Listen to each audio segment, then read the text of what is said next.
Welcome to Hood Champion Boxing and Sports. In boxing, you find a way to win, you find a way to lose. Please subscribe to the channel. I'd appreciate it. Now listen, Efe Ajagba. Look, he's up next in the heavyweight division. Doesn't matter what you think, what you feel. He is really that guy. And we're going to have to see what Top Rank does with him. Now, there's a uniqueness to what's going on in the heavyweight division right now. When you look across the board, right, we're not really seeing these heavyweights fight that often. Some of these guys, have made a habit of fighting once a year, once every 18 months. But fans would really like to see them at minimum twice a year, preferably 3 times a year. But we know when it comes to the politics of boxing, the secret society, it doesn't always work out that way. In addition, they have to make sure their dancing partner cooperates. And we've seen in the last year what happens when the dancing partner doesn't cooperate, because these guys are outpricing themselves. And you got to understand, fighters wanting to make the most money possible, and I get it. But at the same time, the opportunities that are being presented to these guys are being missed out on. Hold on, let me close the door.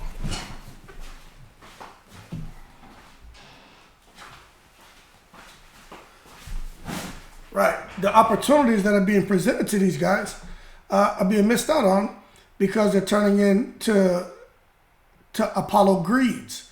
Now, the Apollo greed is just not going to get far in the sport of boxing. Good example, Andy Ruiz.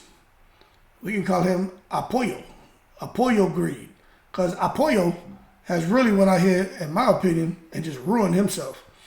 You know what I'm saying? The more inactive you are, the more your value diminishes, okay? So the money that he's looking to make, he won't. But the bottom line is, when we talk about Efe Ajagba, we got to understand something. Now, I'm going to show you, right? Let me see if this pulls it up, okay? Let me make this a little bit smaller for you guys, okay? Let me fix this right here. Boom. Now, when you come and you take a look at, this is Top Rank, right? Top Rank's rack and stack. These are all the heavyweight fighters at Top Rank. Realistically, these right here are probably the guys that Efe Ajagba is going to fight. Now, that's just being 100% real with you. I don't see them going now and bringing guys in from another platform. But when you take a look at what's out here for Efe Ajagba, and this is him right here, 18 wins, 1 loss, 13 KOs. We know for a fact that he's not fighting Tyson Fury. This guy's Sonny Conto, like he's still, working his way up. Fighters like, Simon Keane, how many people really know about him? He's fighting out of Canada. But when you see a guy like that with 23 wins, 2 losses, and 22 KOs, when you see that he won almost all his fights by KO, it gets your attention. We all know Richard Torres Jr. is a beast. But at 7 wins and 7 KOs, I'm not so sure Bob Arum would want to throw Torres in with Ajagba, even though I think Torres stands a good chance to beat him. But when you look right here at Jared Anderson, to me, that is the logical choice. Now, same thing that's been said about, PBC and wanting to protect their fighters and not wanting their fighters to take O's and, just being very strategic with how they're navigating their fighters' careers. This could be the same thing that we see over there with Top Rank now, because Top Rank is really bubbling right now. PBC, we all know what's going on with them. But over there at Top Rank, they're really bubbling. All of their fighters are making noise. All of their fighters are winning. But if you ask me my opinion, if they don't put Efe Ajagba in there with Jared Anderson, well, they're doing the same thing that everyone else was frustrated with PBC about, because, allegedly, I guess it's pretty subjective. I don't get into it like that. I'm not emotionally involved, but you listen to someone else say it, they'll say Al Heyman didn't want his fighters to fight fighters from other platforms, and he was just making them all fight internal. That way all the money stayed in-house, at the same time while trying to protect the more prestigious fighters' records. But I'm going to tell you right here, this is a no-brainer in my opinion. Ajagba and Jared Anderson, knowing that they have that connection over there to Africa, to Saudi. Jared Anderson was just in Saudi with Top Rank for the Fury Ngannou fight. Why not make that fight next? But I doubt they're going to do it, okay? Then you look at some of these other names, and for me, I'm looking at the records, right? You got to find something that's close. Then you got Brandon Moore, Bakar Jalalov, 13 wins, 13 KOs. That's a good name. Arslanbek Makhmudov, that right there is the perfect record, because when you take a look at Efe Ajagba, 18 wins, 0 draws, 13 KOs. And then you look here, Arslanbek Makhmudov, 18 and 17. That is a fight. You talk about what I call the mash-up, crash-up. You put Efe Ajagba in there with Arslanbek Makhmudov, let me tell you something. This is going to show us just how far Efe Ajagba can go. Because Makhmudov is mean, and Makhmudov can crack. But I don't think Makhmudov can handle the boxing of Efe Ajagba. And I'm just being honest with you. Hold on 1 second. I don't think he can handle the boxing. Efe Ajagba, that's my little man calling me. I don't think he can handle the boxing of Efe Ajagba.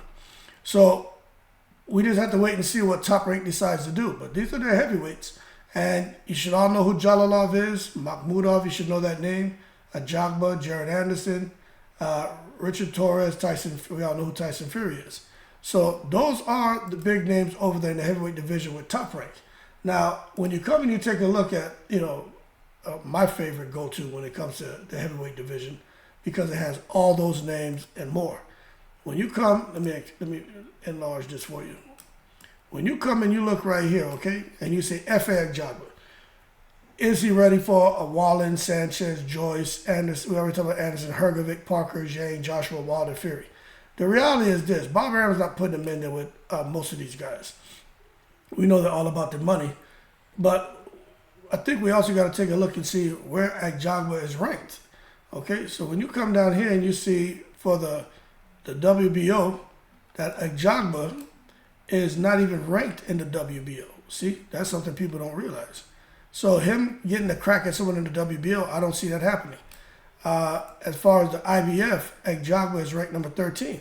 So what you could see is they put him in a fight with Gassiev, Elunga, Dillian White, if he ever surfed. Y'all still know Dillian White, after he supposedly popped hot for those drugs and missed out on the AJ fight, Dillian White has not done one interview. Y'all know that, right? Boy, it's like the Murdaugh, the Murdaugh, that guy Alex Murdaugh, who killed his wife and son. And this could be a situation where Dillian White disappears from the scene because, they treat him like one of them damn Murdaughs. But the bottom line is, I don't know what the hell happened to Dillian White, but for Efe Ajagba, it looks like him at number 13 for the IBF, and then right here, realistically, Makhmudov is also a top-ranked fight. He's ranked number 10. That could be the next fight for him. So once you start bubbling up, Jared Anderson, I think they got bigger plans for him. Throw him in there with a Sanchez, a Parker, or something like that. But I think Frank Sanchez has a fight set up right now. I just saw something that said Frank Sanchez is supposed to be fighting somebody. Hold on. Yeah, I just came across this. And I was shocked to see who Frank Sanchez is fighting in January. Let me see if I have it on here. Let me see. Yeah, I gotta find that. But Frank Sanchez is supposed to be fighting in January. But who is that he's supposed to be fighting? I can't remember.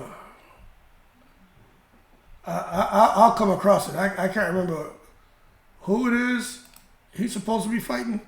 But I saw something with Frank Sanchez back in January against a pretty big name. Hold on a second. Let me close this out. Hold on a second. This damn thing, internet out here bugging, man. Okay, so now back in business. So realistically, looking at Efe Ajagba fighting Makhmudov, Anderson like he's on the bigger and better things. But even over here in the WBC column, which Mauricio Sullivan is all about the business, and he and Bob Arum have a good relationship. Look, Ajagba's number 7, Jared Anderson's number 6. You could see Efe Ajagba and Andy Ruiz. Because again, I don't think Bob Arum would really want to. You would think they want to do things in house, but he got 2 heavyweights, and we know the heavyweight division where the money is. I don't know if he'd want to go there and have his guys, damage each other. I think that Andy Ruiz fight may be something good, but Andy Ruiz may turn that down. Okay, so and then he goes Makhmudov again. So really, to me, and then when you look over here in the WBA column, this is something that's gonna blow your mind. I think he was dropped out. Yeah, look, he was dropped out of the. Let me make that a little bit bigger for y'all. Hold on, sorry about that. They dropped him out of the WBA. Why they dropped him out, I don't know. I mean, he fought Kasabutsky, and Kasabutsky acted the damn fool in the ring. It's not his fault. So he's not even a choice as far as fighting there in the WBA. So realistically, when we're talking, let me just move this over. Let me come over here. When we're talking Efe Ajagba, the reality is he's more of a IBF WBC contender, and he's going to be fighting somebody from probably the IBF or WBC. And when we really narrow it down, say this is probably where he's going to go. When we look at what's out there, you got Fabio Wardley, Gassiev, Alunga. This is underneath the IBF. We know it ain't Dylan White or Makhmudov.